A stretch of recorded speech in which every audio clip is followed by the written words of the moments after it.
Amber Phillips had not sat down in 11 hours. She had leaned against the nurse's station for maybe 40 seconds around 2 a.m. while she waited for a printout, and she had perched on the edge of a chair in room 14 while she talked Mr. Elroy Simmons down from pulling out his IV for the third time that night. But sit down, breathe, be still. No, that had not happened. It was now 5:47 in the morning, and she was in the break room eating French fries that had been cold since midnight, working through a stack of charts on her tablet with one hand and holding the fry container with the other.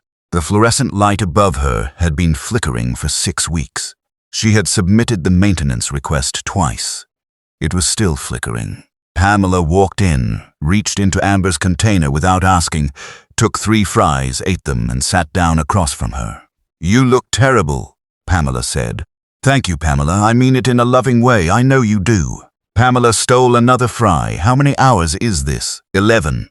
Almost 12. "And you're still charting. Somebody has to." Pamela looked at her for a second, the way you look at someone you care about and have argued with enough times to know the argument isn't worth having again. She poured herself a cup of coffee from the pot that had been sitting there since 4 a.m., made a face at the taste, and drank it anyway. This was Callaway Memorial Hospital in Birmingham, Alabama, not the biggest hospital in the city. Not the one with the new wing and the parking deck and the name of some donor family above the entrance.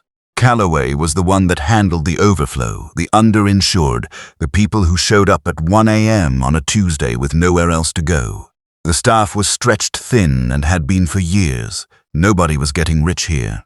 What they had instead was each other, and a kind of exhausted, dark-humored loyalty that only forms between people who have survived the same impossible shifts together. Amber had worked this floor for 7 years. She knew every doctor's handwriting, every patient who lied about their medications, every supply shortcut that kept the unit running when the budget didn't. She had trained 4 nurses who had since been promoted above her. She had caught 2 medication errors in the last month alone, one that could have been serious. And both times the attending had nodded, fixed it, and moved on without a word. She was not invisible in the way of being ignored.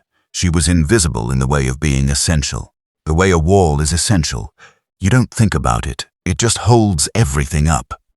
She finished her charts, put the empty fry container in the trash, and went back to the floor. Room 7 needed a dressing change. Room 12 had been calling the desk every 20 minutes because the woman in the next bed was snoring. The new intern, a young man named Travis, who had the permanent expression of someone one bad interaction away from crying, had made an error in a fluid calculation and was standing in the hallway holding his tablet like it had personally betrayed him. Amber walked over, looked at the tablet, corrected the number, said, "It happens. Fix it and move on. Don't stand in the hallway looking like that," he said. "How do you know all of this so fast?" She said, "Because I've been doing it since before you started high school." "Go," he went. She did the dressing change in room 7. She handled the woman in room 12 by pulling the curtain, adjusting the snoring patient's position, and handing the complaining woman a pair of foam earplugs from the supply drawer with a patience she did not entirely feel. She answered 3 call lights in a row. She helped an elderly woman to the bathroom and waited outside the door and helped her back. Nobody said thank you. Or rather, the patient said thank you. The elderly woman held her hand for a moment and said, "You're a good girl, sweetheart," which Amber received with a tired smile, but the floor didn't say thank you, the institution didn't. It just kept producing more. At 6:15 a.m. something changed. She felt it before she saw it. The nurse's station got quieter. Someone turned down the radio that lived on the corner of the desk.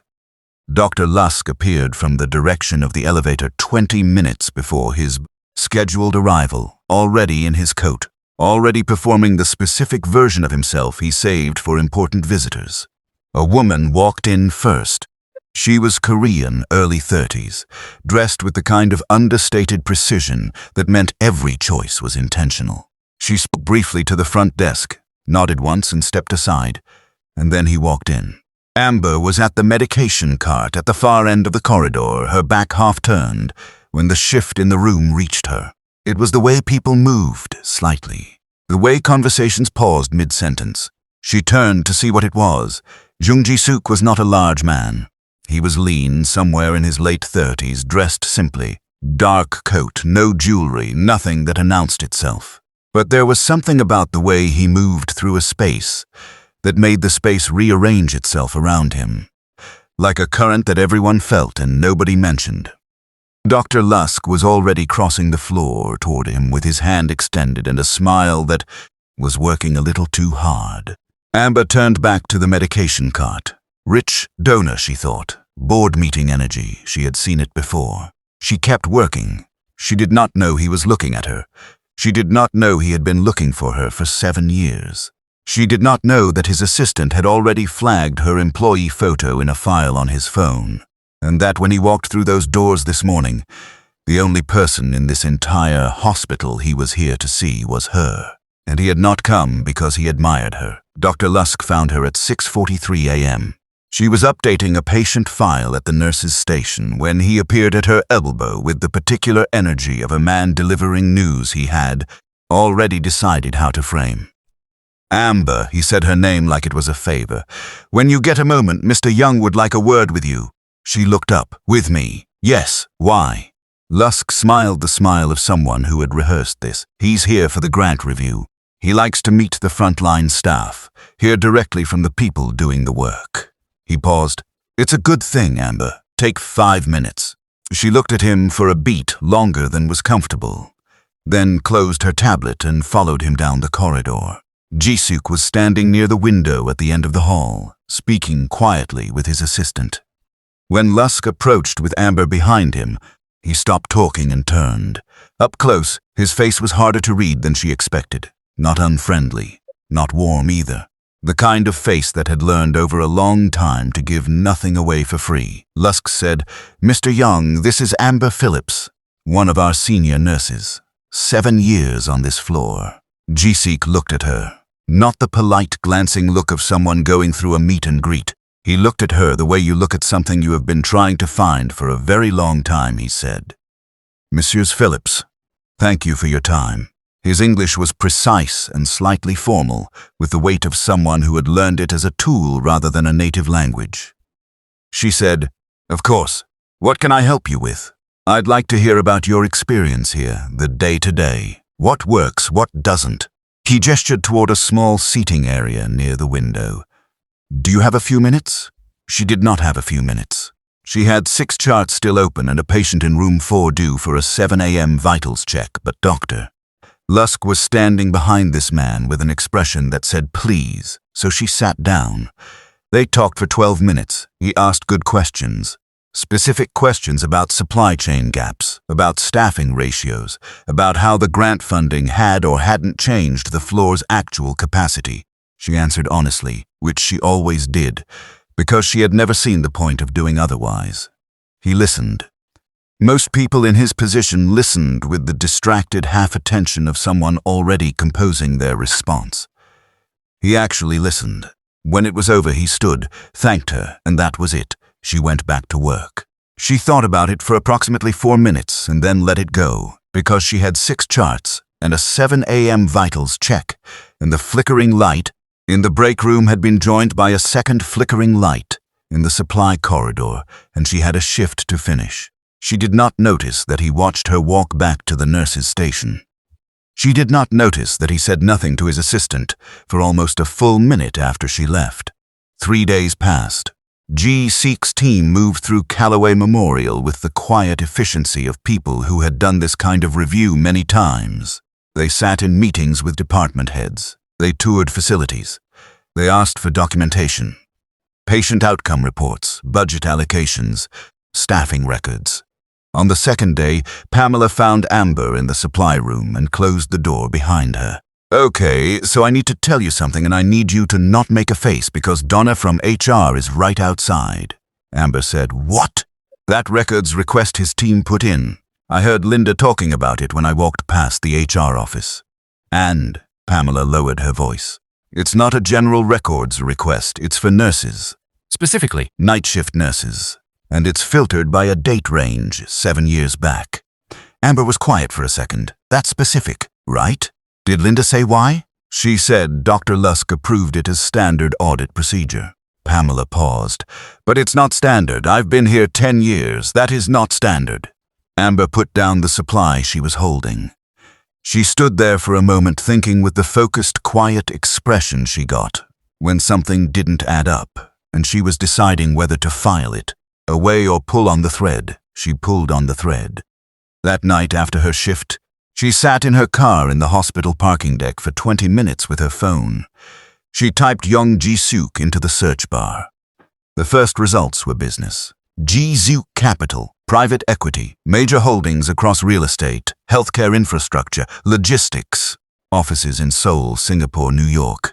Estimated worth that made her exhale slowly. Nothing unusual. Nothing that explained anything. She scrolled further. The 11th result was an article from 7 years ago, a business publication. The headline was about the collapse of an investment firm called Young Taewon Holdings, following a federal investigation into offshore financial misconduct. She read the article slowly. The firm had operated for 22 years. At its peak, it had holdings across 4 countries. The investigation began after an anonymous complaint was filed through a hospital-linked compliance channel. The complaint triggered a review by a federal financial oversight body. Within 8 months, the firm was dismantled. Young Taewon, the founder, suffered a major health crisis 18 months later and died. Amber sat with her phone in her lap. She read the sentence about the anonymous complaint again. Filed through a hospital-linked compliance channel. She sat in that car for a long time. She did not sleep well. She went home, lay in bed, stared at the ceiling, and had the particular experience of a very tired person whose brain refuses to turn off because it has found something it cannot just ignore. The next morning she came back to work and she was professional and thorough and did her job exactly as she always did. But she was watching now. She noticed the way Dr. Lusk moved around Ji-Suk's team. Close, accommodating, a low-level anxiety running just under his easy manner. She noticed the way Ha-Yoon, Ji-Suk's assistant, sometimes paused in the middle of the floor and observed the staff without appearing to. On the 3rd day, Ji-Suk asked to speak with her privately. Dr. Lusk set it up in the small conference room at the end of the administrative corridor. He told her it was a follow-up from the first conversation. More detailed questions about the nursing workflow. She walked in and sat down across from Ji-Suk. Ha-Yoon was in the corner. The door closed. Ji-Suk looked at her for a moment before he spoke. Then he said, "I'm going to be direct with you, Miss Phillips. I think that's better than pretending this is something it isn't." Amber said nothing. She folded her hands on the table. He said, 7 years ago, a complaint was filed through Callaway Memorial's internal compliance system. The complaint was submitted anonymously, but it was attached to an employee ID. Your employee ID, he let that sit. Amber's face did not move. Not because she was hiding something. Because she was the kind of person who, when something genuinely shocks her, goes very still rather than falling apart. She said, "I'm sorry." He slid a document across the table. A printed copy of a compliance filing. Her name, her employee ID number, the date, a brief summary of the allegation, irregular financial activity in a healthcare-adjacent investment structure, forwarded to federal oversight. She picked it up. She read it. Her eyes moved to the timestamp at the top. November 14th, 11:42 p.m. She read it again. Then she said, "This was filed at 11:42 at night." He said yes. She said, "I was on the cardiac ward that night. I didn't leave until after 2 a.m. I've never been in the administrative unit after hours in my life. I don't even have clearance for that section after 9 p.m. He said, "Can you prove that?" She looked at him. There was something in the way he asked it. Not cruel, but not soft either. The tone of a man who had decided on a conclusion and was now testing whether the evidence would hold it up. She took out her phone. She photographed the document. She slid it back across the table. She stood up. She said, "I didn't file anything. I don't know what this is or where it came from. But I was on the 4th floor that night, and I have patients and sign-in records that can confirm that." And whatever happened to your family? She paused, and her voice stayed level. It wasn't me. She walked out. She just sat across from a man who thinks she destroyed his family. She told him she didn't do it. But here's what nobody in that room knows yet. The person who actually did this is still inside that building. Don't go anywhere. We're just getting started. And if you're new here, hit subscribe because we do not do boring on this channel. She did not go home after that shift. She sat in the break room alone. Pamela had already clocked out. The floor had gone to the slower rhythm of mid-morning, and she opened the photo she had taken of the document and looked at it again on her phone screen. Her name, her employee ID, her hospital. 7 years ago. She had been 23. She had been 3 months into this job. She had barely known where the administrative corridor was. She had been working nights, keeping to herself, learning the floor, going home exhausted, coming back and doing it again. She had not filed any complaint.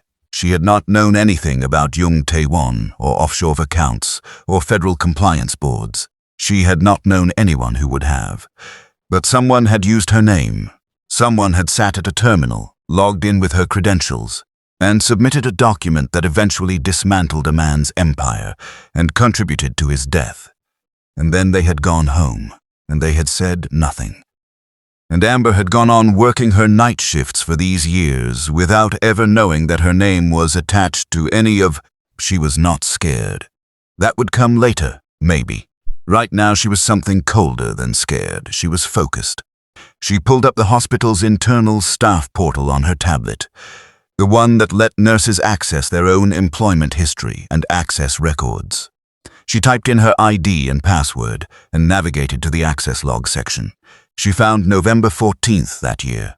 Her logs showed her badging into the 4th floor cardiac unit at 7:14 p.m. Movement through the unit throughout the night. Medication room, supply room, patient rooms. Last recorded movement on that floor at 2:09 a.m. when she badged out. No access to the administrative unit.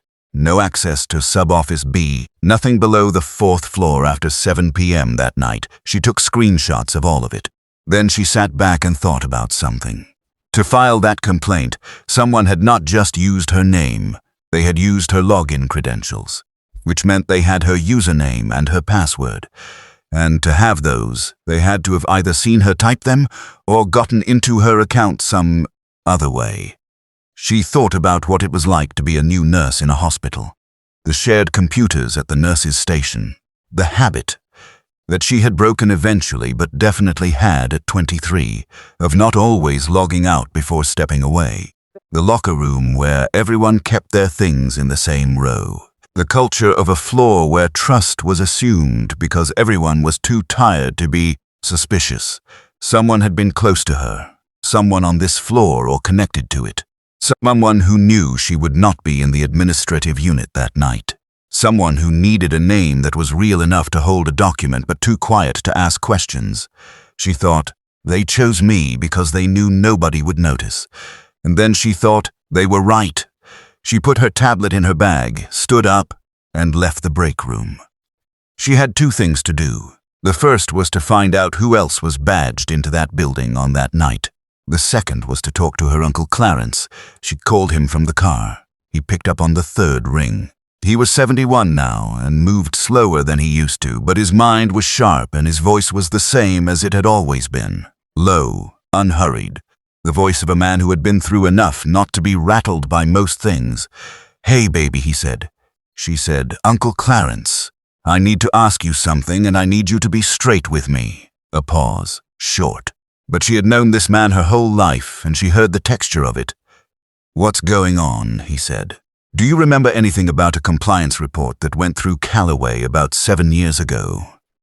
Something that got forwarded to a federal board? Financial misconduct in an investment firm?" Silence. She waited. He said, "Where is this coming from?" "From the man who owns the grant partnership that funds this floor. He's here. He has a document with my name on it. My employee ID. He thinks I filed it." More silence. Longer this time, she said. "Clarence," he said, "I need to see you in person." "Then I'm coming now." He didn't argue. Clarence Phillips lived in Ensley in the same house he had owned for 30 years. It was a small brick house with a front porch and a yard that was better kept than it used to be, because his neighbor's teenage son mowed it for $20 every 2 weeks. Amber had spent weekends here as a child. She knew every room. He was sitting in the kitchen when she arrived.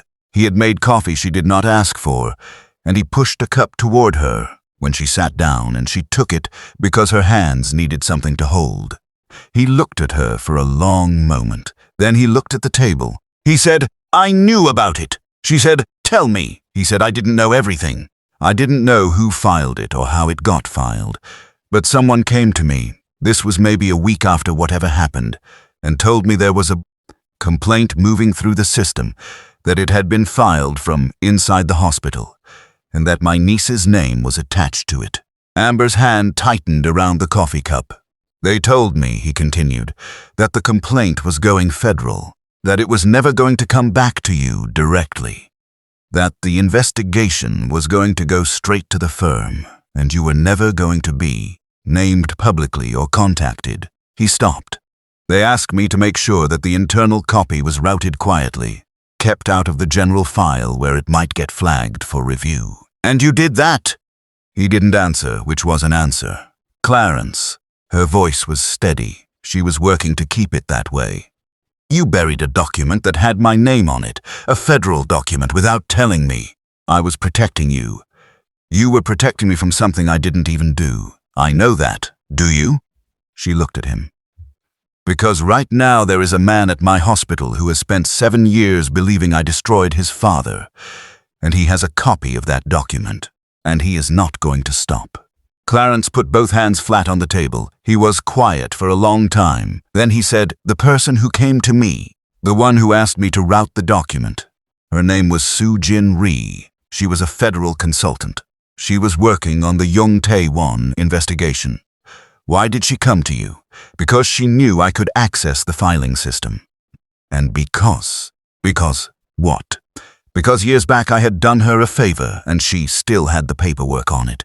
And she reminded me of that." Amber sat back in her chair. She looked at her uncle, this man who had gotten her her first job, who had shown up at every important moment of her life, who she had trusted without question, and she felt something complicated move through her that she did not have a name for yet. She said, "Who is Soo-Jin Rhee?" Clarence said. "She was trying to bring down a man who had been moving dirty money for 20 years and had enough protection that nobody could touch him through normal channels.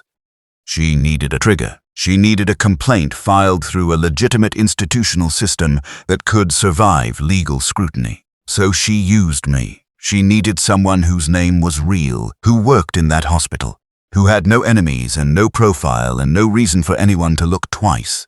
Amber said quietly, "She used me because I was nobody." Clarence said nothing. She stood up. She picked up her bag. She looked at him once more and said, "I'm going to need everything you remember about her. Every detail."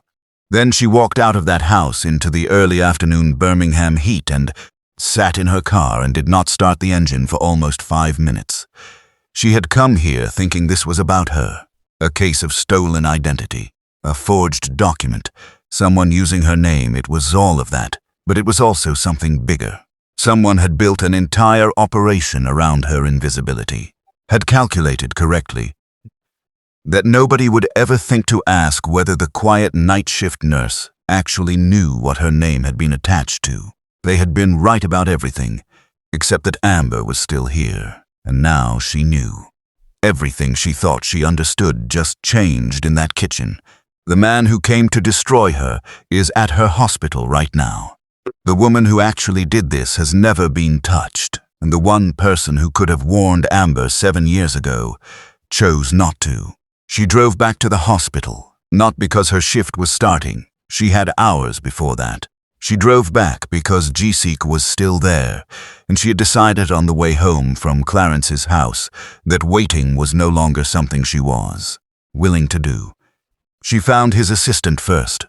Ha-Yoon was in the hallway outside the administrative conference room with a tablet in her hand, and when Amber walked toward her with the specific energy of a woman who has just had her entire morning restructured by information she wasn't Supposed to have, Ha-Yoon looked up and read her correctly. Amber said, "I need to speak with him." Ha-Yoon said, "He's in a meeting. I'll wait." Ha-Yoon looked at her for a moment. Then she said, "Give me a few minutes." She came back in 8. She led Amber to a smaller room at the end of the corridor, not the conference room from before, a quieter one, with 2 chairs and a window that looked out onto the parking deck. Ji-Suk was already there when she walked in. He had sent Ha-Yoon out. He looked at her. She looked at him. She sat down. She didn't wait for him to start. She said, "I know who filed that complaint. I know why they used my name. And I know that you have spent years looking for the wrong person." He was very still. She said, "I'm going to tell you everything I found out this morning. I need you to listen without deciding you already know where it's going." "Can you do that?" He said yes. She believed him, not because she trusted him. She didn't. Not yet. But because she was looking at a man who had just had the first crack appear in a wall he had been building for 7 years, and he was smart enough to know it. She told him about the access logs. She pulled them up on her phone and walked him through the timestamps. Her location on the 4th floor all night, no access to the administrative unit, nothing that could have put her at that terminal at 11:42 p.m. He looked at the screenshots without speaking. She told him about Clarence. She told him about Soo-Jin Rhee, the federal consultant, the investigation that had been going nowhere, the decision to use a legitimate institutional channel to create a trigger that would hold up legally. She told him about the blackmail, about Lusk, about the way the whole thing had been engineered around the assumption that a quiet night shift nurse with no profile would never be looked at twice. By the time she finished, the room was very quiet. Ji-Suk was looking at the window, not at anything outside it, just at a fixed point that gave him somewhere to put his eyes while he processed what she had said. She let him have the silence. She was tired and her back hurt, and she had been awake since yesterday, and she had just spent the last 3 hours dismantling something this man had believed for the better part of a decade, and she did not have the energy to manage his emotions on top of her own. Finally, he said, "The access log timestamps, those can be independently verified. Yes, and this woman, Soo-Jin Rhee, you have a name." "I have a name, and I have my uncle's account of what happened, which he will put in writing." He turned away from the window and looked at her properly. There was something in his face she hadn't seen before, not softness exactly. More like the expression of someone removing a layer they had been wearing for so long they had forgotten it wasn't skin. He said, "My father was not a good man." She hadn't expected that. He said it with the flatness of someone stating a fact they have made peace with at considerable cost. "I knew that before any of this, he moved money in ways that were not legal. He had been doing it for years. I didn't know the details when I was young, and by the time I understood them, I had already decided that what mattered to me was what the company could become, not what it had been." He paused, "But I blamed the person who reported him. I told myself they had a choice, that they could have reported it internally, through quieter channels, that instead they chose to destroy him publicly." Amber said, "And now you know they didn't choose anything, they were used." "Yes," she said, "that doesn't make what happened to your father any less real." "No, it doesn't." She looked at him. "It also doesn't make what Soo-Jin Rhee did to me any less real." "I know," she said. "I want her on record. I want documentation of exactly what she did, using my identity, coercing Lusk, running a federal operation on the back of a forged employee submission. I want that to exist somewhere official," he said. "I have legal resources. I know you do. That's why I'm sitting here." She let that land. "I'm not asking for a favor. I'm telling you that we both have reasons to want this documented. You because the truth about your father's case has a detail in it that could matter legally. Me because my name has been attached to a federal document for years without my knowledge, and I would like that corrected while I'm still alive to see it." He was quiet for a moment. Then he said, "What do you need from me?" she said. "I need Ha-Yoon to pull the original building access logs from a third-party source. There was a security firm contracted to Callaway 7 years ago. Archived records. They'll show who badged into the administrative unit that night." She paused.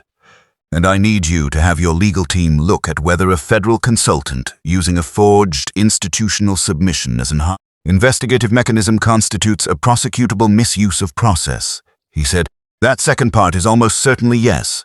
She stood up. Good. Then let's be efficient about this. She walked to the door, stopped, turned back once. She said, for what it's worth, I am sorry about your father. Not because of the investigation, because he was your father. She left before he could answer. In the corridor outside, Pamela was waiting. She had materialized from somewhere with 2 cups of coffee and the expression of a woman who was absolutely dying to ask a question but had decided, unusually, to wait. Amber took one of the coffees. Pamela said, you okay? Amber said, ask me again in a week. That bad? That complicated? Pamela fell into step beside her. You know the whole floor is talking about the fact that he keeps asking for you specifically. Amber said, I know. Everybody thinks. I know what everybody thinks. Pamela looked at her sideways. Is what everybody thinks wrong? Amber drank her coffee. He came here because he thought I destroyed his family. Pamela stopped walking entirely. Amber kept going. Ha-Yoon delivered the archived access log report 2 days later. She put it on Amber's desk in a sealed envelope. Inside was a printed report from the security firm that had managed Callaway's physical access system 7 years ago.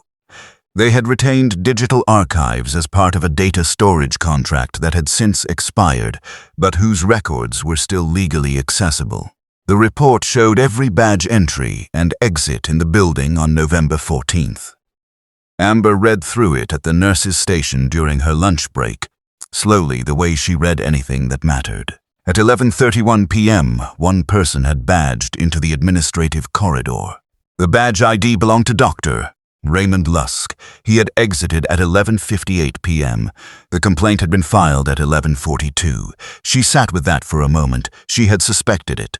Clarence had told her about Lusk, that Soo-Jin had used him as the mechanism. But seeing it in a document, clean and time-stamped and attached to a name, was different from suspecting it. She put the report in her bag. Then she walked to Dr. Lusk's office, knocked once and opened the door. He was at his desk when she walked in. He looked up with the vaguely harassed expression of someone who had been expecting this conversation in the way you expect a headache. Not a question of whether, only when. She closed the door. She sat down in the chair across from him without being invited. She put the access log report on his desk and turned it so it faced him. He looked at it. He didn't pick it up. She said, November 14th, 11:31 p.m. Your badge, the administrative corridor. She paused. The complaint was filed at 11:42. Lusk said nothing. She said, I'm not here to threaten you. I'm not recording this. I just need to understand what happened. He leaned back in his chair. He looked like a man who had been carrying something heavy for a very long time and was tired of the weight of it. Even if putting it down terrified him, he said, How much do you know? She said, Enough. Tell me the rest. He was quiet for a moment. Then he said, Her name was Soo-Jin Ri. She came to me in October that year. She said she was a federal consultant working on a financial misconduct case. She said she needed a complaint filed through a hospital compliance channel. Something institutional, something that would survive a legal challenge. She said she had already identified the employee credentials she wanted attached to mine. Yes. Amber said, Why mine? Lusk said, She said you were new, no history, no profile, no one who would look for you or ask questions on your behalf. He stopped. She said the complaint was never going to come back to you, that it would go directly federal and you'd never be named. Amber looked at him evenly. And you believed her. I didn't have a choice, he said it quietly, not as an excuse, but as a plain statement. 3 years before that, I had misallocated a portion of a research grant. It wasn't a large amount. It was an accounting error that became a spending error that I never corrected, because I didn't know how to correct it without it looking worse than it was. He folded his hands. She had the documentation. She told me that if I didn't do this, she would submit it to the hospital board and to the medical licensing board. So she blackmailed you into filing a forged complaint using a junior nurse's identity. He closed his eyes briefly. Yes, Amber sat with that. She had known the shape of this since Clarence's kitchen. But hearing it from Lusk, hearing the whole mechanics of it, the casual, systematic way it had been constructed, made something in her chest go tight and then go cold. She had been 23. She had been 3 months into her first real job, and somewhere in that same building, a federal consultant and a senior doctor had sat across from each other and decided that the easiest piece to move on their board was her. She said, "Here is what is going to happen. You are going to write down everything you just told me. Full account, dates, conversations, the nature of the blackmail, exactly what you were asked to do and what you did. You're going to sign it," he said. "And then what? And then you submit it to the hospital board. What happens after that is between you and them." She picked up the access log report. "I'm not doing this for you. I'm doing it because my name has been in a federal document for years, and I would like the record to reflect the truth." He said, "What about Sujin?" She said, "That's being handled separately." He looked at her for a long moment. He said, "I am sorry, Amber." "I know that doesn't," she said. "Write it down." She stood up and left. That evening she went to the rooftop access terrace on the 5th floor. It was a narrow concrete space that technically existed for HVAC maintenance, with a low ledge and a view of the hospital parking lot and the stretch of Birmingham beyond it.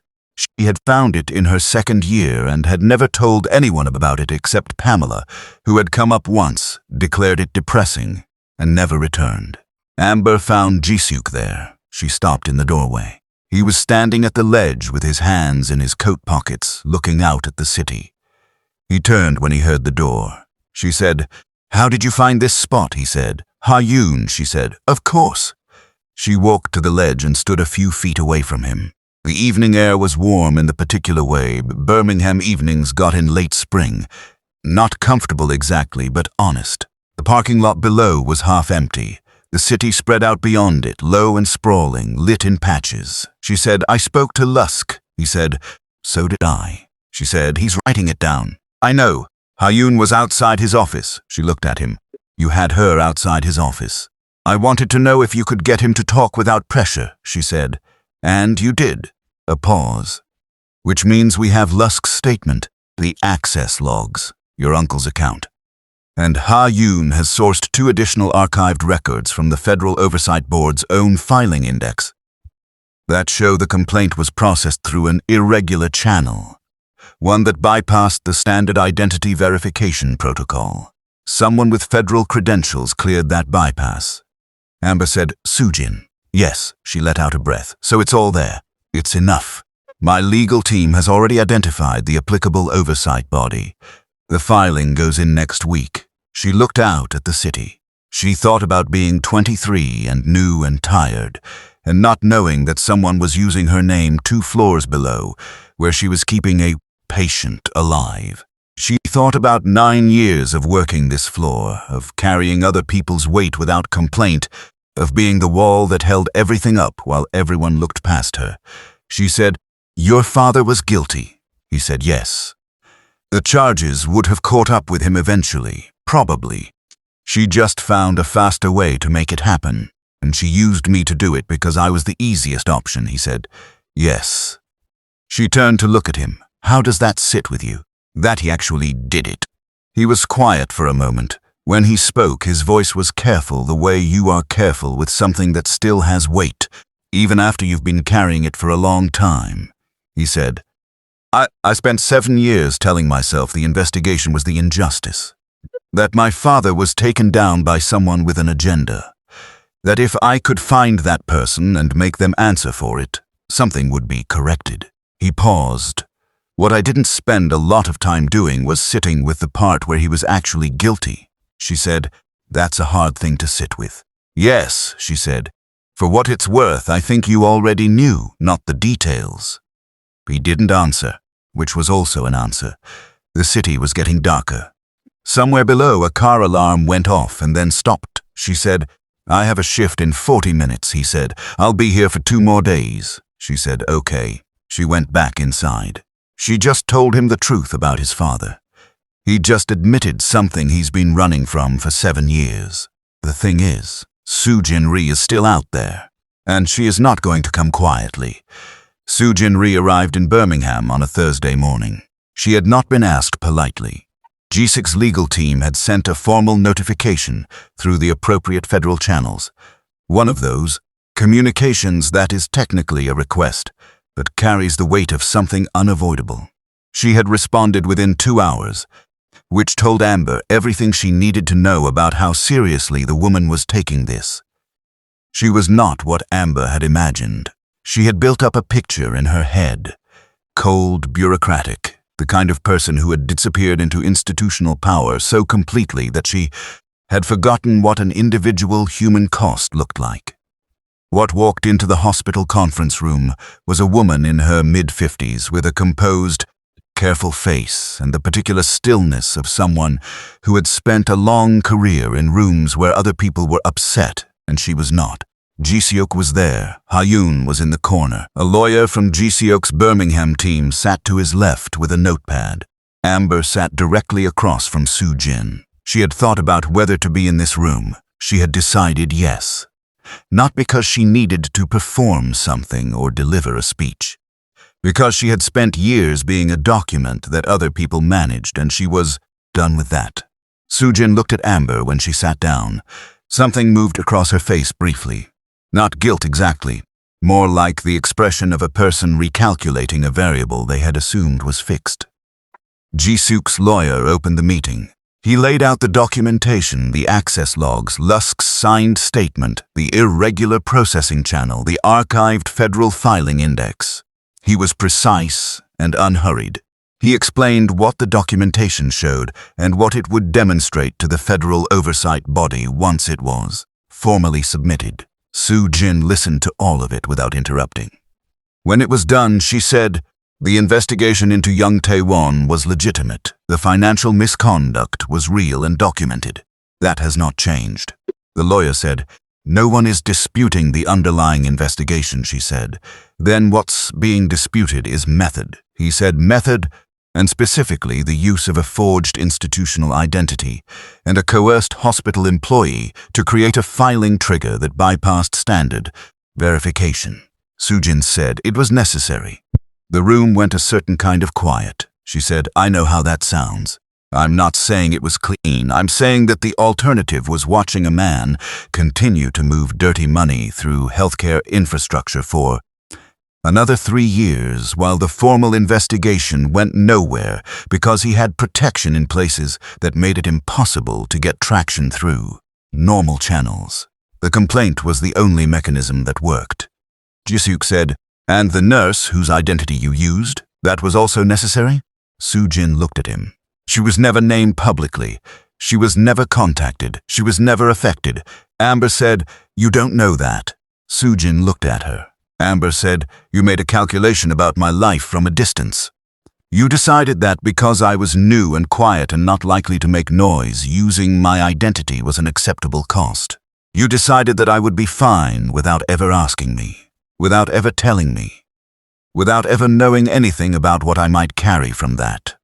She paused. You used me because you thought I was small enough that it wouldn't matter. Soo-jin said, it was never about. I know it wasn't personal, Amber said. That's almost the worst part. You didn't choose me because of anything I did. You chose me because I was convenient, because I was invisible. She looked at her steadily. I have been a nurse in this hospital for 7 years. Before that, I put myself through nursing school alone while working 2 jobs. I have kept people alive in this building who had no one else. I have covered shifts and caught errors and trained people who are now above me, and I have never once asked for recognition for any of it.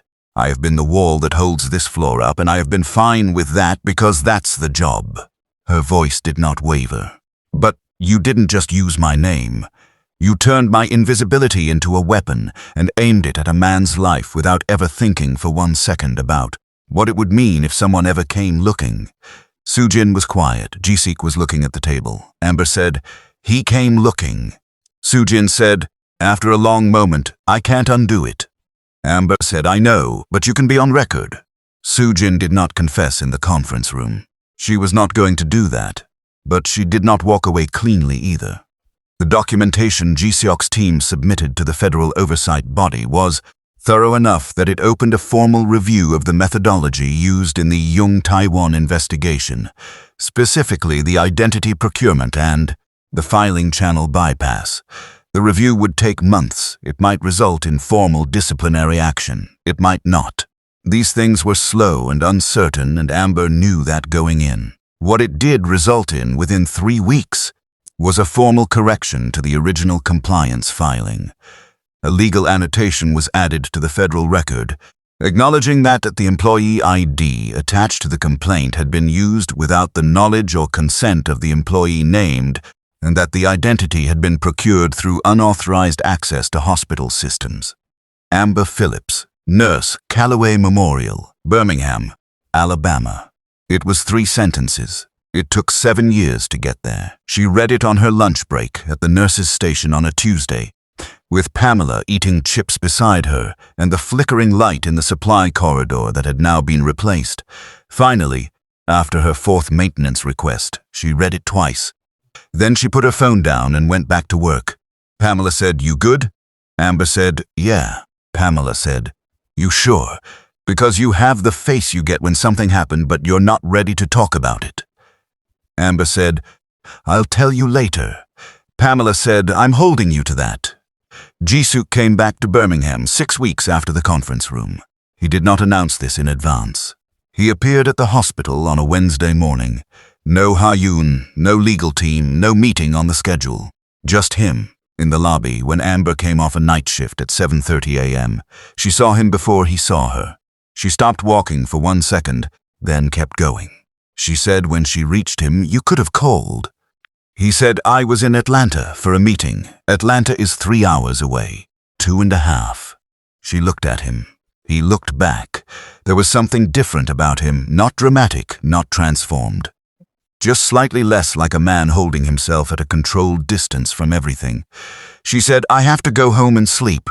He said, "I know. He stopped. Started again. The oversight board sent a preliminary update. The review is moving forward. I thought you should hear it directly," she said. "You could have texted that." He said, "Yes," she said. "So why didn't you?" He said, "Because I didn't want to text it." She looked at him for a moment. She was exhausted. Her feet hurt. She had 11 hours of night shift sitting in her body, and she was standing in a hospital lobby in her scrubs, having a conversation she had not prepared for. She said, "Have you eaten breakfast?" He said, "No." She said, "There's a diner 2 blocks from here. They open at 7. The eggs are good and the coffee is strong, and it's going to take us about 15 minutes to walk there. And I need to walk after a night shift, or my back locks up." "She pick coming?" He said, "Yes." They walked out of the hospital together into the Birmingham morning, warm. Already the sky doing that pale gold thing it did in early summer, before the heat arrived in full. She walked with the slightly slow, deliberate pace of someone conserving the last of her energy, and he matched it without comment. She said, after a block, "How's Ha-yoon?" He said, "She says you have good instincts." "She told you that?" "She told me that on the 2nd day. I chose not to mention it at the time." Amber said, "Smart woman." He said, "Yes." They walked in silence for a moment. It was not uncomfortable. It was the quiet of 2 people who had been through something together and had arrived, somewhere on the other side of it, at a place where silence was not a gap that needed filling. She said, "Your father?" He said, "Yes." She said, "Are you okay with what you know now?" He thought about it genuinely before answering. She appreciated that. He said, "I'm not sure okay is the right word, but I think I'm more honest than I was, about him, about what I was actually angry about." He paused. "I think I was angrier at him than I ever let myself know, and finding someone else to blame was easier." She said, "That's a very human thing." He said, "Yes." She said, "It doesn't make you weak to admit it." He said, "I know that now." The diner appeared at the end of the block. Through the window she could see the counter and the morning light, and a waitress moving between tables with a coffee pot. She pushed the door open. He held it from behind her. She said, "You're paying." He said, "I know."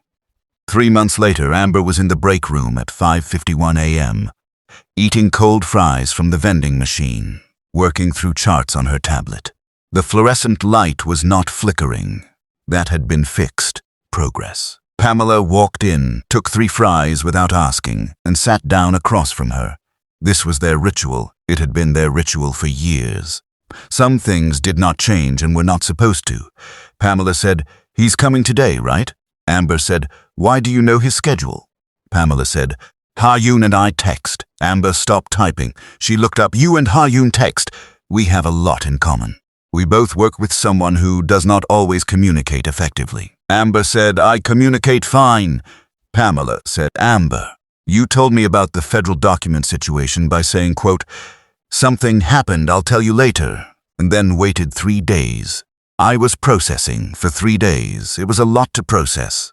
Pamela took another fry. "All I'm saying is Ha-Yoon and I keep each other informed. It's a support system." Amber looked at her for a long moment. Then she went back to her charts. The floor was doing the thing it always did in that particular hour of early morning. The specific texture of a night shift exhaling itself before. The day shift arrived, the low sounds of the unit settling.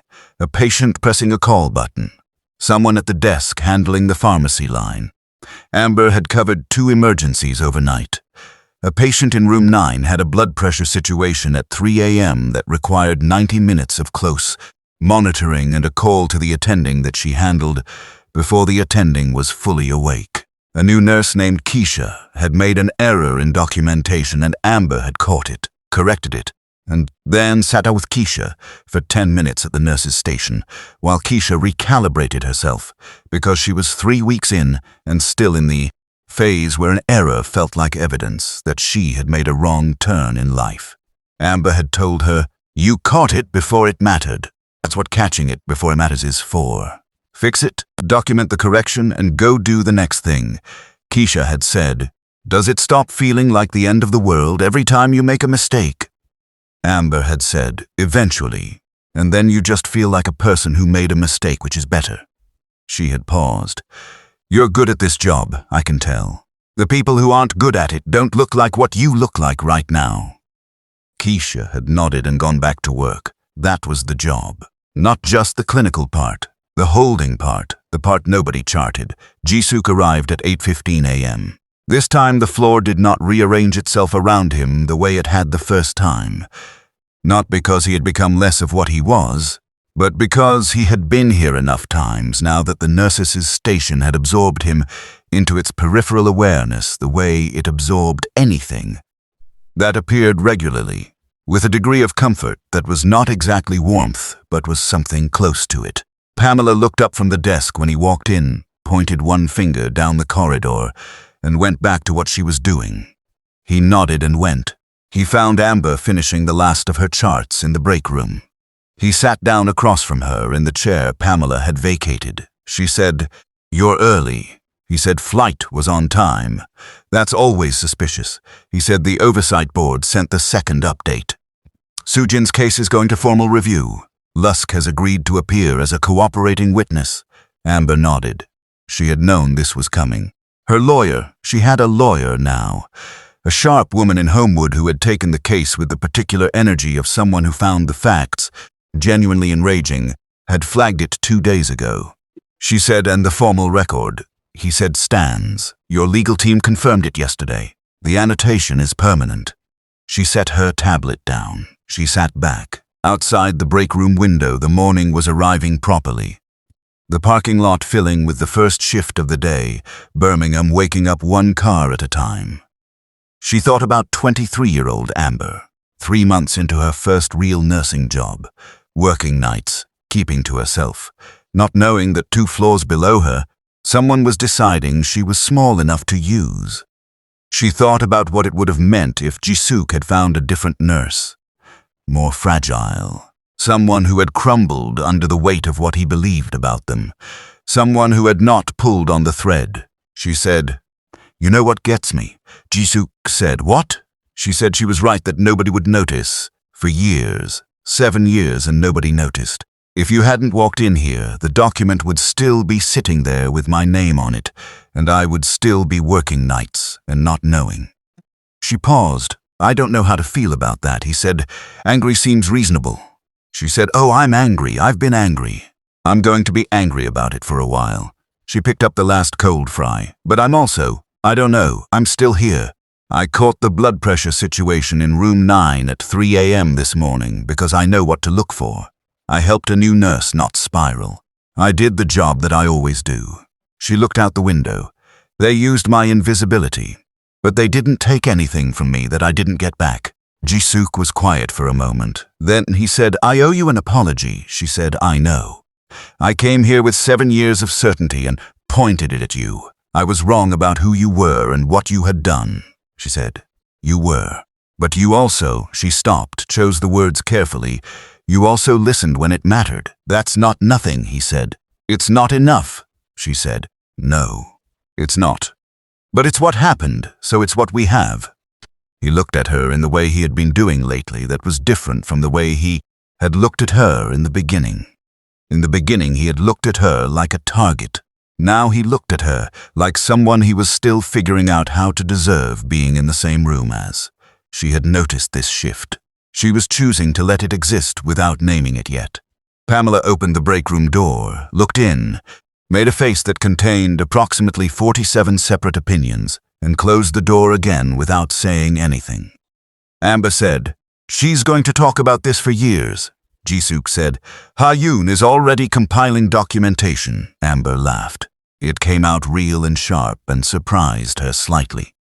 He looked startled for a second, and then the expression on his face shifted into something that was almost, nearly, close to a smile. She said, "You should smile more. You look less like a problem when you smile." He said, "I've been told I look like a problem." She said, "You came here to ruin my life." "You looked like a problem." He said, "That's fair." She stood up and collected her things, tablet, bag, empty fry container she deposited in the trash. She pulled on her jacket. He stood too. She said, "I have to go home and sleep. I have a shift tonight," he said. "I know." She said, "You don't have to stay." He said, "I have a meeting with the hospital board at 10. "About the grant renewal," she said. "Of course you do," he said. "And after that I don't have anything until tomorrow." She looked at him. He looked back. Birmingham morning light came through the break room window at an angle that hit the side of his face, and he did not look like a man running from something for the first time since she had met him. She said, "There's a good restaurant in Avondale, opens at 7 p.m. The kind of place where you have to make a reservation, but I know the owner." He said, "Are you asking me to dinner?" She said, "I'm offering information about a restaurant. What you do with it is your business." He said, 7 p.m. She said, "Don't be late." She walked out of the break room and back onto the floor. The morning shift was arriving, the corridor filling with voices and movement, and the particular organized chaos of a hospital coming awake. She went to the desk, handed off the last of her charts, said goodbye to Keisha, accepted a thank you from the patient in room 3 who she had checked on at 4 a.m. just because something told her to. She walked to the elevator, pressed the button, waited. Pamela appeared from nowhere, which was Pamela's specific talent. She said, very quietly with enormous restraint, "Dinner in Avondale." Amber said, "You have the hearing of a bat." Pamela said, "I do, are you?" "I'm fine." "You sure?" "I'm good, Pamela." The elevator opened. She stepped in. Pamela stood in the corridor with the expression of someone who had many things to say and was physically containing them. Amber said, "I'll tell you everything tomorrow." The doors closed. She rode down in the quiet of the elevator alone with the hum of the building around her. The elevator opened on the ground floor. She walked through the lobby and out through the front entrance into the Birmingham morning. Warm already, full of light. The city carrying on the way cities do, indifferent and alive. She walked to her car. She drove home and slept. If you made it to the end of this story, drop a comment and tell me what moment hit you the hardest. And if you're not subscribed yet, do it now, because every week we bring you stories like this one.